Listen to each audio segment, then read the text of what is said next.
माँ जी, वे कल मम्मी को चेकअप कराने लेकर जाना है। पापा की तबीयत भी ठीक नहीं है, तो क्या मैं कल अपने मायके चली जाऊं? रेनू ने अपनी सासू माँ सुभद्रा जी से इजाज़त मांगते हुए कहा। रेनू की मायके जाने की बात सुनते ही सुभद्रा जी का मुंह बन गया। बहू, अब इस उम्र में तो यह सब लगा ही रहेगा। यह तो रोज का ही काम है। अब मुझे ही देख लो, इस दाएं पैर में मैं मुआ इतना दर्द हो रहा है कि पूछो मत। सोच रही थी कि बहू से कहूँगी कि थोड़ी मालिश कर दे, लेकिन बहू को तो अपने माता पिता की सेवा ही से फुर्सत नहीं मिलती। आजकल की बहुएं यह भी नहीं जानती कि असली पुण्य तो सास ससुर की सेवा से ही मिलता है। सुभद्रा जी ने अपने पैरों को मसलते बोलने लगी।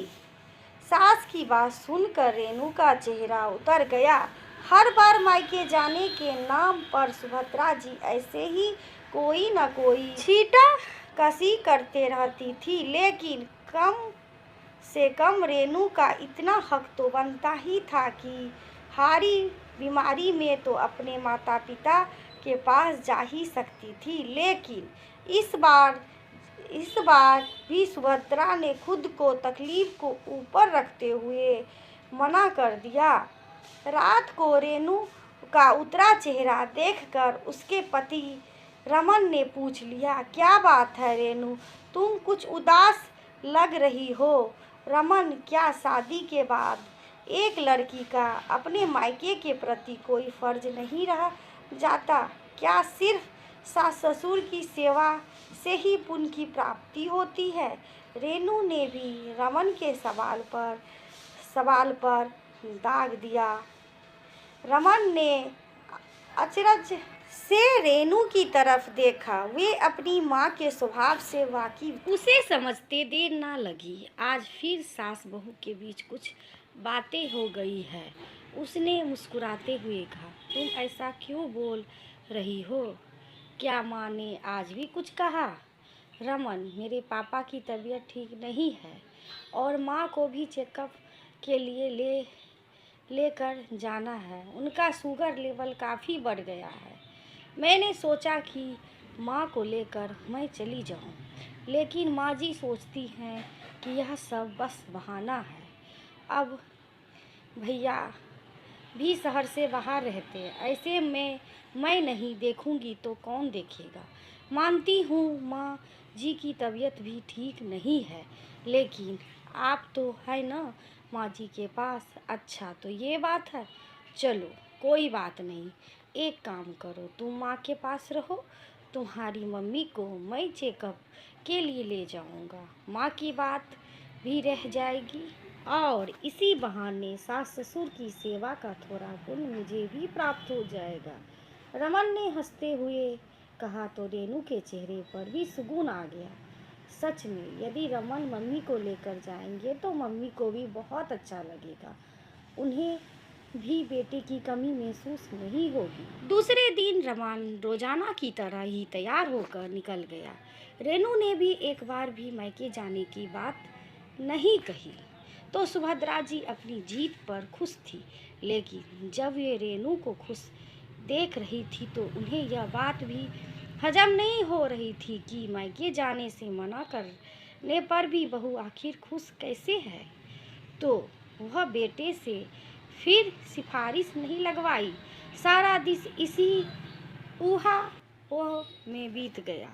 शाम को जब रमन घर वापस आया तो रेणु ने अतुल होते हुए पूछ लिया, रमन, मम्मी की रिपोर्ट कैसी आई है? पापा मम्मी दोनों ठीक तो है ना? हाँ हाँ रेणु, सब ठीक है, बस थोड़ा शुगर लेवल बढ़ा हुआ है, तो डॉक्टर ने दवाइयाँ और खाने पीने का परहेज बताया है। रमन बोला। बेटी बहू की बात सुनकर सुभद्रा जी को काटो तो खून नहीं। रमन तो इसकी माँ को डॉक्टर के पास लेकर गया था। सुभद्रा जी ने झटकारा से पूछा। हाँ माँ, झटकारा से पूछा, हाँ माँ, आप ही तो कहती है ना कि सास ससुर की सेवा से बड़ा पुण्य मिलता है, तो फिर मैंने सोचा थोड़ा पुण्य आपका यह बेटा भी कमा ले।